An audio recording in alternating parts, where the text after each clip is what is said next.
काशीपुर के बाजपुर रोड कृषि विज्ञान केंद्र में वैज्ञानिक सलाहकार समिति की एक वार्षिक मीटिंग का आयोजन किया गया, जिसमें वैज्ञानिकों के साथ साथ किसानों ने भी इस वार्षिक मीटिंग में प्रतिभाग किया। वार्षिक मीटिंग के माध्यम से वैज्ञानिकों ने स्थानीय किसानों को फसलों के बारे में विस्तार पूर्वक जानकारी दी। इस दौरान डॉक्टर जितेंद्र कुबात्रा, प्रसार शिक्षा पंतनगर यूनिवर्सिटी ने बताया कि वार्षिक मीटिंग में किसानों को अच्छी प्रजातियों के बीज का इस्तेमाल करना चाहिए, जिससे कि फसलों की ग्रोथ बढ़े। उन्होंने कहा कि गन्ने की तरह तरह की प्रजातियों पर वैज्ञानिकों द्वारा रिसर्च किया जाता है और जो गन्ने का बीज अच्छी नस्ल का होता है वह किसानों को प्रोवाइड कराया जाता है। उन्होंने कहा कि बेमौसमी धान और गेहूं को ना लगाया जाए, क्योंकि इससे किसानों को फायदे की बजाय नुकसान होता है। इसकी जगह लाही और मक्के का उत्पादन किया जाए, जिससे किसानों की अधिक आय बढ़ेगी और किसानों को ज्यादा फायदा होगा। उन्होंने ये भी कहा कि किसानों को अच्छी आय हो, इसके लिए उन्हें नई नई प्रजातियों के बीज उपलब्ध कराए जाते हैं, जिससे किसान भाइयों की आय में अधिक बढ़ोतरी हो। वार्षिक मीटिंग में कृषि विज्ञान केंद्र के वैज्ञानिकों के अलावा दूर दराज से आए किसान भाइयों ने प्रतिभाग किया। के प्रांगण में सभागार में वैज्ञानिक सलाहकार समिति की जो बैठक चल रही है, उसमें किसानों को उसके रख रखाव, वैरायटियाँ और दवाएं किस प्रकार का यूज़ किया जाए, इसके बारे में चर्चा की जा रही है। कौन सा पेस्टिसाइड को यूज़ करना है, कौन सा को नहीं करना है, सब से चर्चा की जा रही है। इसकी इस तरीके से जैसे मटर है, धान है या गेहूँ है, उसकी और ज़्यादा पैदावार हो और तो उसको लेकर के क्या टिप्स दिए गए हैं? उसमें टिप्स यही दिए गए हैं कि किसी तरह से फसल चक्र अपनाया जाए, लगातार कंटिन्यू धान ना बोया जाए, गेहूँ ना बोया जाए, गेहूँ गन्ना ना बोया जाए। फसल चक्र को अपनाएंगे तो कहीं ना कहीं उसकी ईल्ड बढ़ेगी, बीमारियाँ कम होंगी तो किसान को लाभ होगा। भाई, आप वरिष्ठ किसान भी हैं और नेता भी हैं। जिस तरीके से जो है ये धान में या गेहूं में जो फसलों में जो कीड़ा लग जाता है, उससे काफ़ी नुकसान होता है किसानों को, उसके लिए आपने क्या यहाँ पर रखा? नहीं, तो कीड़ा लगने का मुख्य कारण ये है कि धान की फसल लगातार ले जा रही है। भी मान लीजिए हमने मई जून में धान लगाया, फिर हमने फरवरी में धान लगा दिया, मुख्य कारण वही है। तब तक जिसमें हमारा मॉइस्चर ख़त्म नहीं होगा, बीमारी कम नहीं होगी। इसलिए सरकार ने पहल की है कि कहीं ना कहीं जो समर राइस है उसको रोका जाए और मक्का को लगाया जाए। इसी प्राथमिकता लेकर आज हमारी सलाहकार समिति ने डिसाइड किया है कि मक्का को लगाया जाए। जहाँ वाकई लो लैंड है, जहाँ कुछ होता है, तो उसके लिए धान लगाया जा सकता है। आज हमारे यहाँ पे वैज्ञानिक सलाहकार समिति की बैठक का आयोजन किया जा रहा है, जिसमें सभी वैज्ञानिक प्रतिभाग करते हैं और हमारे सैक के मेंबर्स होते हैं। और इसमें हम लोग जो पहले हमने काम किया है, गत वर्ष में जो काम किया है, उसकी प्रगति आख्या प्रस्तुत की जाती है। साथ ही साथ आने वाले समय के लिए हम लोग एक्शन प्लान भी तैयार करते हैं अगले वर्ष के लिए। जैसे कि अभी 2025 के लिए जो हमें आयोजित करना है, उसको हम यहाँ पे डिस्कस करते हैं, चर्चा करते हैं और उसको फिर उसके बाद फाइनल करते हैं। किस तरीके का जो है इनको जो है किसानों को जो है यहाँ पर टिप्स दिए जा रहे हैं कि नई नई प्रजातियों के लिए क्या यहाँ पर? यहाँ जो हमारे कृषक आए हैं, उन्हें ये पूरा अवसर मिलता है कि हम किस प्रकार का काम करते हैं, क्योंकि हमारा जो कार्य है वो प्रसार का है। जो भी तकनीकी आती है उसको हम आगे किसानों के यहाँ पर लेके जाते हैं। तो उसी के संबंध में उस तकनीकी के हस्तांतरण के लिए ही महिलाओं के लिए जैसे मैं बताना चाहूँगी कि हम लोग कैपेसिटी बिल्डिंग कार्यक्रम आयोजित करते हैं, जिसमें उनको प्रशिक्षण देना होता है और उसका पूरा ज्ञान देना उसमें इन्वॉल्व रहता है और वो अपने आप ही बना करके उत्पाद को सीखती भी है। जैसे कि वैल्यू एडिशन से संबंधित प्रशिक्षण कार्यक्रम होते हैं। इसके अलावा हम लोग डेमोन्स्ट्रेशन भी करते हैं किसानों के यहाँ पे जाकर के, किचन गार्डन के हैं या फिर अलग अलग जो ड्रजरी रिडक्शन एक टर्म है, जिसमें हमारा श्रम कम लगे, उन कार्यों को करने के लिए स्प्रिंग ब्रेक रेक का इस्तेमाल करना है या फिर डंक कलेक्टर का इस्तेमाल करना है और उस चीज़ से कितना आराम मिलता है महिलाओं को, तो इस संबंध में भी सब जानकारी दी जा रही है। साथ ही साथ अन्य विषयों के बारे में भी बताया जा रहा है कि कौन सी नवीन प्रजातियां हैं, किसका उपयोग करना चाहिए और संबंधित जानकारी कृषकों को यहाँ पे बताई जाती है। मैम, जैसे जिस तरीके से गन्ने की नई नई प्रजातियाँ हैं, उसकी बीज को लेकर के या मछली पालन को लेकर के भी महिलाओं को कुछ जानकारी दी जाती है? जी जी, हमारे यहाँ पे ये समय समय पर चलता रहता है और जब एक्सटेंशन फंक्शनरीज़ की भी हम लोग ट्रेनिंग आयोजित करते हैं, तो उसमें भी आके आजकल तो महिला कृषक बहुत जागरूक हैं और वो करना चाहती हैं, व्यावसायिक स्तर पे प्रोग्राम शुरू करना चाहते हैं और तो वो मछली पालन से संबंधित, पोल्ट्री से सभी चीज़ों के बारे में जानकारी प्राप्त करते हैं और मैं आपको यहाँ पे यह भी बताना चाहूँगी कि हमारे यहाँ पे केंद्र के द्वारा 2 FPO भी चलाए जा रहे हैं जो कि NCDC से हैं। और उसमें क्या होता है कि ये लोग जैसे मल्टीग्रेन बिस्किट्स है, पौष्टिक आटा है, इन सब चीज़ों को तैयार करते हैं और उसके विपणन, साथ ही साथ एक हमारा बासमती राइस पे भी है जो कि काशीपुर ब्लॉक में है।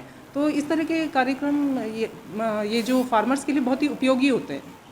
Good name sir. मेरा नाम है डॉक्टर प्रतिभा सिंह। मैं यहाँ पे सह निदेशक गृह विज्ञान के पद पे कार्यरत हूँ। आप सभी को मेरा नमस्कार। मेरा नाम सीमा रानी, CEO समृद्धि कृषक उत्पादक संगठन सहकारी समिति लिमिटेड, गदरपुर, उधम सिंह नगर।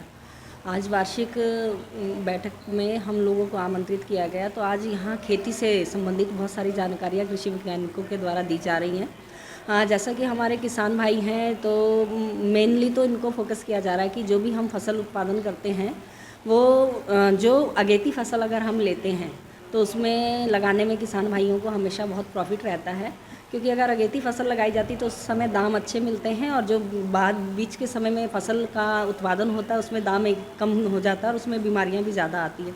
साथ ही इसमें मत्स्य विभाग के लिए कि मछली पालन पे जोर दिया जा रहा है कि एक कृषकों को साथ में आमदनी का दूसरा जरिया भी हमें प्राप्त हो जाता है।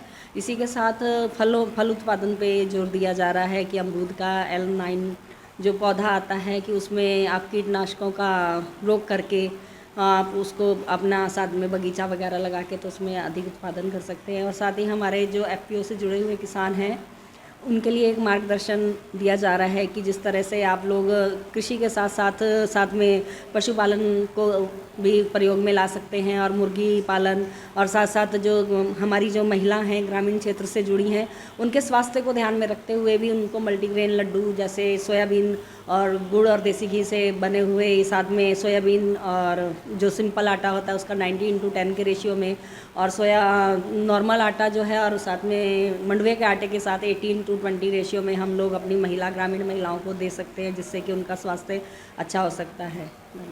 बेमौसमी फसल को लेकर के जो यहाँ भ्रांतियाँ फैलाई जाए कि बेमौसमी जो है उसमें काफ़ी जो है परेशानियाँ होती हैं, ये कुछ होता है इस तरीके की कोई बात सामने? बेमौसमी फसलों में भ्रांतियाँ तो प्रारंभ से ही रहती हैं, लेकिन अगर अच्छी टेक्निक के साथ और पॉली हाउस और जो हमारे वैज्ञानिक हैं उनके मार्गदर्शन में अगर हम फसल को उगाते हैं तो उसमें बहुत अच्छा फ़ायदा जो है हमारा किसान ले रहा है।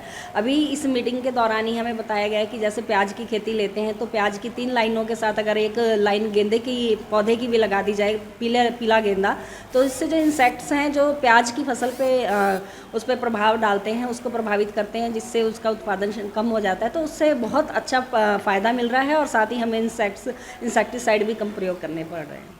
जैसे गन्ने के बीच में धान या गेहूँ लगाया जाता है तो उसमें कितनी ग्रोथ होती है और कितना जो है फ़ायदा होता है? गन्ने के बीच में धान और गेहूँ एक्चुअली क्या है कि धान जो है बहुत ही अधिक पानी लेने वाली फसल है और इसमें बहुत सारे पेस्टिसाइड्स भी यूज़ किए जा रहे हैं। तो हमारा जैसे ही उत्तराखंड का आजकल मेन चल रहा है कि हम इंसेक्टिसाइड और पेस्टिसाइड से मुक्त करके अब हमें ऑर्गेनिक खेती की तरफ जाना है, तो इसलिए गन्ना जो है एक वार्षिक फसल है और इसमें पेस्टिसाइड्स भी कम यूज़ किए जाते हैं। साथ ही मक्के को बढ़ावा दिया जा रहा है कि समर मक्का को लगाया जाए और किसी तरह धान को अगर हम समर राइस को रोकते हैं तो पानी बचेगा और साथ में ही हमारी प्रकृति की भी सुरक्षा होगी। बात की जाए मछली पालन को लेकर के किस तरीके का जो है मछली पालन के लिए जो है एक्वा यूनिट जो है उसकी तरफ बढ़ावा दिया जा रहा है कि जो सामान्य तालाब होता है उसमें मछली का उत्पादन कम होता है, लेकिन जो एक्वा यूनिट को बढ़ावा दिया जा रहा है उसी के जो पानी की निकासी होती है उससे साइड में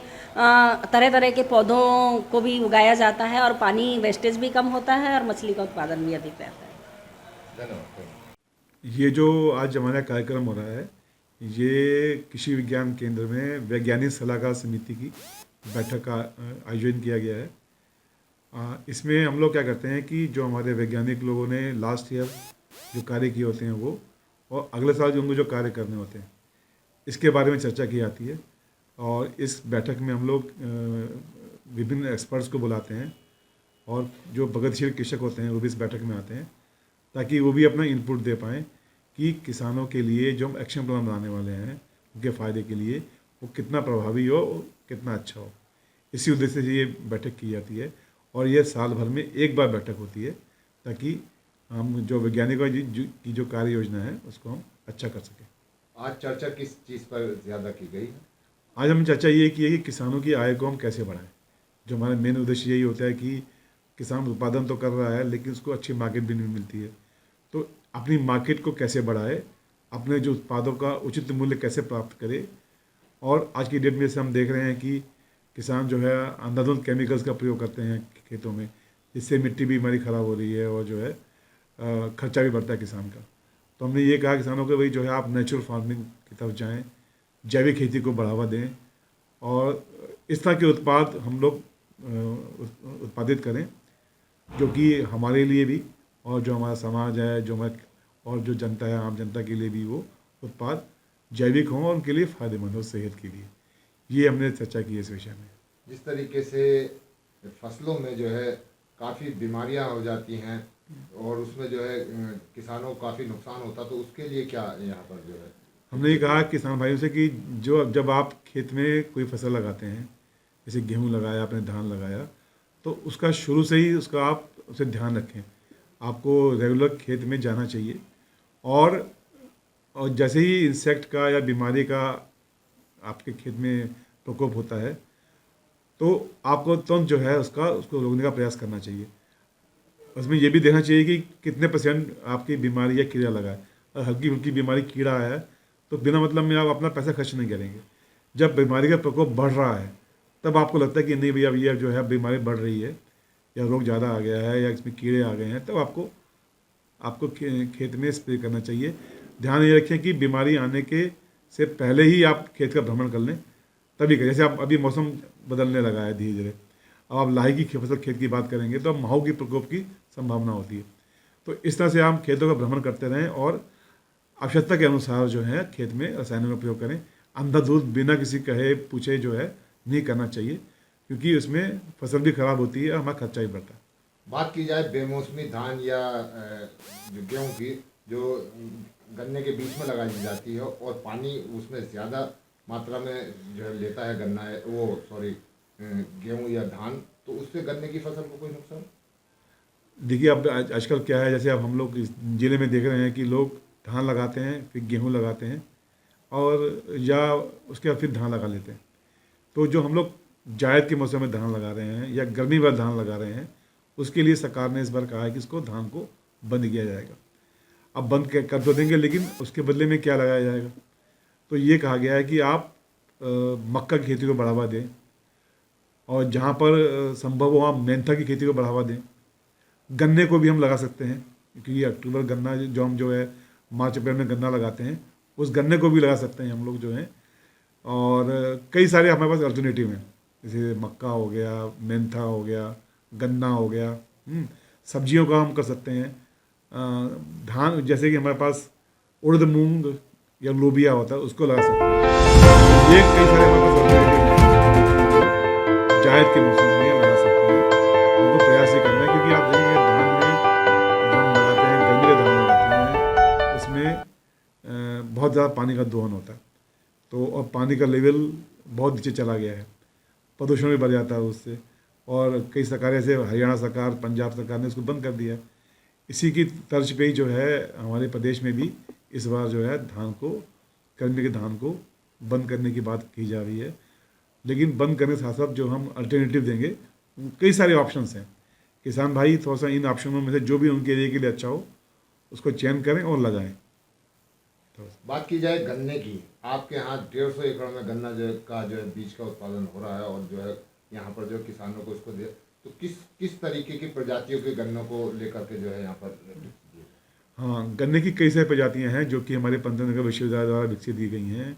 और ये बात की भी जा रही है कि जो है इस मौसम में, जैसे कि क्या बोलते हैं कि अब आप जो हमारा जायद का मौसम आने वाला है या गर्मी का मौसम आने वाला है, तो इसमें गन्ने को बढ़ावा देने की बात की जा रही है।